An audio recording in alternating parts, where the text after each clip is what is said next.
guys, welcome to Mark Room. இன்னைக்கு நம்ம electronic configuration of Mn2 plus Cr3 plus தான் பார்க்க போறோம். யூசுவலா எங்கெங்க மிஸ்டேக் பண்ணுவீங்களோ அது மாதிரி questions தான் நம்ம Mark Roomல டிஸ்கஸ் பண்ணிட்டு இருக்கோம். கரெக்ட்டா? சோ இப்போ இந்த ரெண்டு அயான்ஸ்க்கு எப்படி electronic configuration எழுதுதுன்னு பார்க்கலாம். எப்பயுமே நியூட்ரல் ஆட்டம் எழுதிட்டு அதுக்கப்புறம் அயான்ஸ் வாங்க. சோ நியூட்ரல் ஆட்டம் electronic configuration நான் இங்க எழுதியிருக்கேன். அதுல இந்த குரோமியம் பாத்தீங்கன்னா ஒரு ஸ்பெஷல், ரைட்? என்ன ரீசன்? பிகாஸ் ஹாஃப் ஃபில்ட் அப்படிங்கறனால ஃபாரஸ்ட்ல இருந்து ஒரு எலக்ட்ரானை வாங்கிட்டு தான் இது ஹாஃப் ஃபில் ஆகுது, ரைட்? இந்த ஸ்டோரி எல்லாம் உங்களுக்கு ஆல்ரெடி தெரியும். இப்போ Mn2 பிளஸ்க்கு எப்படி எலக்ட்ரானிக் கான்ஃபிகரேஷன் எழுதுறதுன்னு பார்க்கலாம்.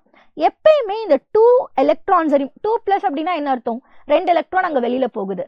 So most of the student என்ன பண்ணுவாங்கன்னா இங்க இருந்து 2 எலக்ட்ரானை ரிமூவ் பண்ணுவாங்க 3D ஃபைல இருந்து. That is wrong. ஓகே, எப்பயுமே வேலன்ஸ் ஷெல் லாஸ்ட் ஆர்பிட்ல இருந்தா எலக்ட்ரானை ரிமூவ் பண்ணணும்.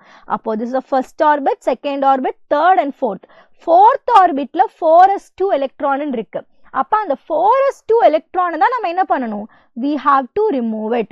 ஓகே, சோ 4s2 எலக்ட்ரானை ரிமூவ் பண்ணதுக்கு அப்புறம் பேலன்ஸ் யார் இருக்கா? 3d5 மட்டும் இருக்கு. ஓகே, ரிமெம்பர் எலக்ட்ரானை ரிமூவ் பண்ணும்போது வேலன்ஸ் ஷெல்ல இருந்து நம்ம ரிமூவ் பண்ணணும். ஓகே, இங்க பாருங்க குரோமியம் 3 பிளஸ்க்கு கேட்டிருக்காங்க. அப்ப நான் என்ன பண்ணணும்? I should remove the 4s1 electron and then இங்க 5 எலக்ட்ரான்ல இருந்து 2 எலக்ட்ரான் எடுக்கணும். பிகாஸ் டோட்டலா 3 எலக்ட்ரானை நம்ம ரிமூவ் பண்ணணும். அப்போ அந்த 1 எலக்ட்ரான் வந்து 4s சப்ஷெல்லும் 2 எலக்ட்ரான்ஸ் வந்து 3d5 ல இருந்து நம்ம ரிமூவ் பண்றோம்.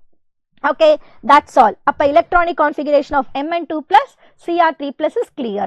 So எப்பயுமே d block elementsக்கு நீங்க electronic configuration எழுதும்போது valence shellல இருந்து ரிமூவ் பண்ணணும். அத நல்லா ஞாபகம் வச்சுக்கோங்க. Okay, so we will meet in the next Mark Room. So hope this is helpful. So like this video and then subscribe our channel. Thank you.